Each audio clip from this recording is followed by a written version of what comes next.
ఈజీగా ఉండాలి, ఫాస్ట్‌గా అయిపోవాలి, తినడానికి మాత్రం టేస్టీగా ఉండాలి. అలాంటి బ్రేక్‌ఫాస్ట్ రెసిపీ అయితే ఒకటి చూపించబోతున్నానండి. అదే టమాటా దోసలు, టమాటా అట్లు.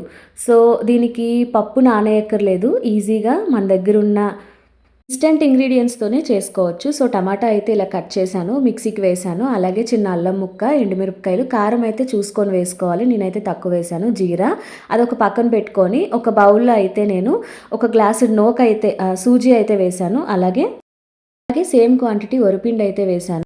అందులో హాఫ్ క్వాంటిటీ గోధుమ పిండి అయితే వేశాను. అలాగే ఒక స్పూన్డ్ మైదా వేశాను.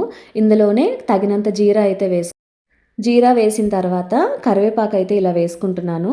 తర్వాత సాల్ట్ ఎంతైతే కావాలో అంత చూసుకొని వేసుకోవాలి. తర్వాత ఇందాకల మిక్సీకి రెడీ చేశాం కదా! అది మిక్సీ పట్టి ఇందులో అయితే కలుపుకోవాలండి. అంతా కలిపిన తర్వాత ఎంతైతే వాటర్ పడుతుందో అంత వాటర్ అయితే యాడ్ చేసుకోవాలి. యాడ్ చేసి దోసకి ఎలా అయితే బ్యాటర్ కావాలో అలాగా ముద్ద అయితే ప్రిపేర్ చేసుకొని పక్కన పెట్టుకోవాలి. ఇది కనీసం 15-20 మినిట్స్ అయితే నానాలండి. సో, నేనిప్పుడు ఈ బ్యాటర్‌ని దోస కోసం అయితే పక్కన పెడుతున్నాను. మనం దోస వేసేటప్పుడు చూస్తే ఇలా ఉండాలనమాట. కంప్లీట్‌గా నాని వాటర్ అంతా ఇలా పైకి తేలాలి. ఇప్పుడు నేను ఇందులో ఆనియన్స్ యాడ్ చేస్తున్నాను. చాలామంది బ్యాటర్‌లో వెంటనే వేసేస్తారు. బట్ అలా వేస్తే క్రిస్పీనెస్ అనేది రాదనమాట. సో, దోస వేసే ముందు వేస్తే ఏమవుతుందంటే క్రిస్పీగా దోస బావుంటుంది.